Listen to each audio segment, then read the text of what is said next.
বর্ষায় মাছ খেলেই শরীরে বিষ ছড়িয়ে পড়ছে। কি মাছ খাচ্ছেন, কোথা থেকে আনছেন, এগুলো জানা খুব ইম্পর্টেন্ট। কোন কোন মাছ এই সময়টায় এড়িয়ে চলবেন, আলটিমেট উপায় কি বাঁচার জন্য, কাদের রিস্কটা বেশি, ডিটেইলে বলবো আজকের এই প্রতিবেদনে।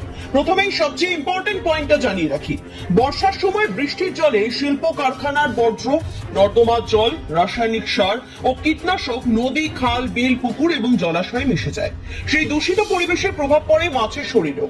পুষ্টিবিদদের একাংশের মতে বর্ষার পরে মাছের শরীরে পারদ মানে মার্কারি, সিসা মানে লেড, ক্যাডমিয়াম ও আর্সেনিকের মতো ক্ষতিকর ভারী ধাতু জমে যেতে পারে। চিন্তার বিষয় হলো রান্না করলেও এই উপাদানগুলো পুরোপুরি নষ্ট হয় না, ফলে মাছের সঙ্গে সেগুলো মানুষের শরীরে ঢুকে পড়ে। অতিরিক্ত মাত্রায় এই ধাতুগুলো মস্তিষ্ক, স্নায়ুতন্ত্র, চোখ, কিডনি ও হৃদযন্ত্রের ক্ষতি করতে পারে। বিশেষ করে শিশু, অন্তঃসত্ত্বা মহিলা আর বয়স্কদের ক্ষেত্রে রিস্ক প্রচুর বেশি। তাহলে কি বর্ষাকালে মাছ পুরোপুরি বন্ধ করে দিতে হবে? একেবারেই নয়।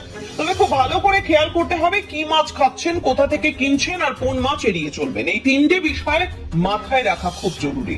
বিশেষজ্ঞদের মতে বর্ষার সময় কিছু মাছের শরীরে বিষাক্ত ভারী ধাতু জমে যেতে পারে, যা দীর্ঘমেয়াদে কিডনি, হৃদযন্ত্র, স্নায়ুর ক্ষতি করতে পারে। তাই সচেতন থাকলেই নিরাপদে মাছ খাওয়া সম্ভব।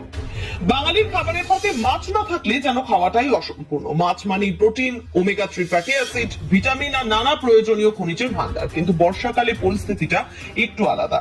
বদ্ধ জলাশয়ের মাছের ক্ষেত্রে এই ঝুঁকি তুলনামূলক বেশি, কারণ পুকুর, দিঘি বা ভেরির জল সহজে পরিবর্তন হয় না।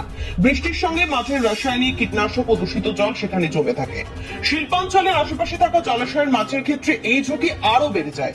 তাহলে কোন মাছ এড়িয়ে চলবেন? বিশেষজ্ঞদের মতে বর্ষায় পুকুরে চাষ হওয়া রুই, কাতলা বা শিল্পাঞ্চলের আশপাশের জলাশয়ে বড় হওয়া মাছ যতটা সম্ভব এড়িয়ে চলাই ভালো, না খাওয়া ভালো। এছাড়া ভেটকি, ভোলা, শোল, মাগুর, চিতল, কই ও পাবদার মতো বড় শিকারী মাছ ছোট মাছ খেয়ে বেঁচে থাকে। খাদ্য শৃঙ্খলের কারণে তাদের শরীরে বিষাক্ত উপাদান জমার সম্ভাবনাও তুলনামূলকভাবে বেশি হতে পারে, বিশেষ করে দূষিত জলাশয়ে বেড়ে উঠলে। অন্যদিকে বড় জলাশয় বা গভীর সমুদ্রের মাছ তুলনামূলক নিরাপদ বলে মনে করছেন বিশেষজ্ঞরা, যেমন পমফ্রেট, পাঙাশ, ট্যাংরা, শঙ্কর মাছ এবং পরিষ্কার বড় জলাশয় বা সমুদ্র থেকে ধরা মাছ খাওয়া তুলনামূলক ভালো বিকল্প হতে পারে, কারণ চলমান জলে দূষণের ঘনত্ব সাধারণত কম থাকে। তবে সবচেয়ে গুরুত্বপূর্ণ বিষয় হলো মাছ কেনার সময় ভালো করে দেখে কিনুন।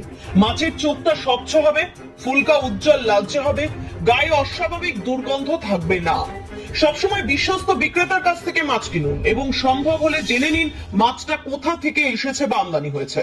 সব মিলিয়ে বর্ষায় মাছ খাওয়া বন্ধ করার কোনো প্রয়োজন নেই, তবে একটু সচেতনতা, সঠিক মাছ নির্বাচন এবং বিশ্বস্ত উৎস থেকে কেনাকাটা, এই কয়েকটা বিষয় মেনে চললেই বর্ষাতেও নিশ্চিন্তে মাছের স্বাদ উপভোগ করা যায়।